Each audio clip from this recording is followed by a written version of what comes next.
இனிக்கும் திருப்புகழ் 125 கும்பகோணம். மாலைதனில் வந்து வீதிதனில் நின்று வாசமலர் சிந்து குழல் கோதி பாரிருதனங்கள் பூனோடு குலுங்க மால் பெருகி நின்ற மடவாரை சாலை வழி வந்து போமவர் கணின்று தாழ்குழல்கள் கண்டு தடுமாறி தாகமயல் கொண்டு மாலிருள் அழுந்தி சாலமிக நொந்து தவியாமல் காலையில் எழுந்து நாமமே மொழிந்து காதலுமை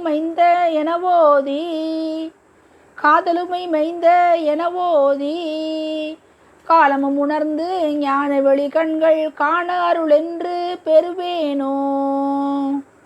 கோலமுடன் அன்று சூர்படையின் முன்பு கோபமுடன் நின்ற குமரேசா கோதை இரு பங்கின் மேவ வளர் கும்ப கோணநகர் வந்த பெருமாளே.